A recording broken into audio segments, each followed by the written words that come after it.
ఈసారి పంటేస్తున్నానే. ఈసారి పంట బాగా పండి మంచి రేట్ వస్తే మన కూతురిని బాగా చదివించుకోవచ్చే. మన కష్టాలు కూడా గట్టెక్కుతాయి. మంచిదయ్యా. సరేనే, నేను పొలానికి వెళ్ళొస్తా. భగవంతుడా, ఈసారి నా పంట బాగా పండి మంచి రేట్ వచ్చేలా చేసుకోండి.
చెప్తాదమ్మా.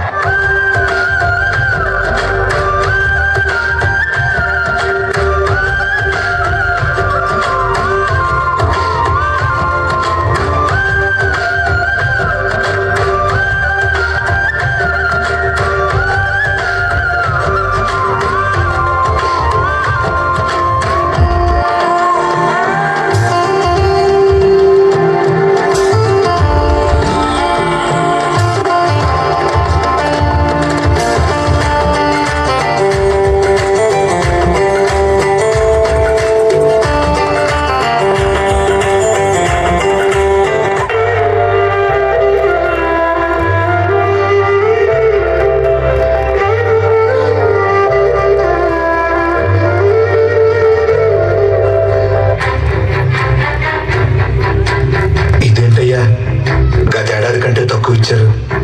దీంతో పెట్టుబడి కూడా రాదయ్యా. అయితే ఇంటికి తీసుకెళ్లి కొల్లబెట్టుకో. ఎవడు కొట్టాడో నేను చూస్తా.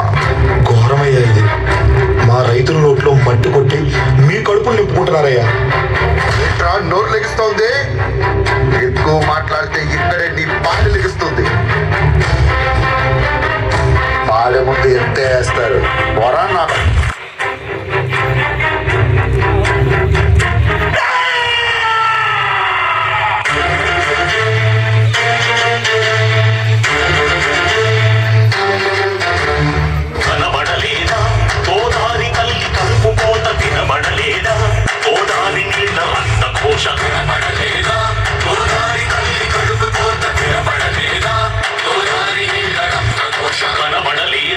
గోదారి తల్లి కడుపు కోత వినబడలేదా?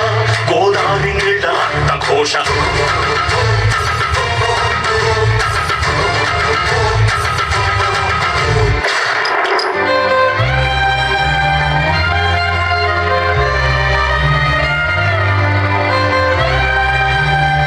అప్పులు తెచ్చి కూతురికి పెళ్లి చేద్దాం అనుకున్నారా? పొట్టును పెట్టుకున్నారా? పండించిన దానికి ప్రతిఫలం అడిగితే కొడుతున్నారు. ఇదే న్యాయమని వాళ్ళని అడిగితే చంపేస్తున్నారా? మన బ్రతుకులు ఇంతేనారా? లేదురా, మారుతాయి, మారి తీరుతాయి. ఈ కత్తితోటే కంకులు కోసి దేశం గొంతు నింపాం. ఇదే కత్తితోటి దేశం కళ్ళకి కనబడేలా, అన్నం తినే ప్రతి వాడి 5 ఏళ్ళు రైతు కోసం పిడికిలి బిగించేలా చేద్దాం. రైతే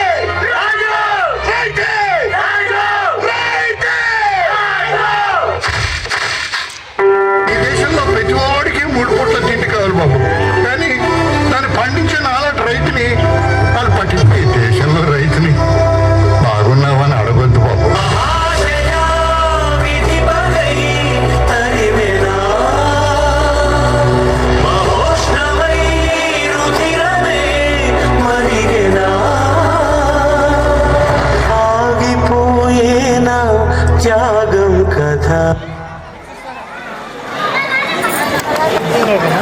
ముందలలో ఈపుల మీద కొట్టాలి. నచ్చితే చప్పట్లు కొడతారా, నిద్ర వస్తే ముందర ఉన్న వాళ్ళు ఈపుల మీద కొట్లాడతారా?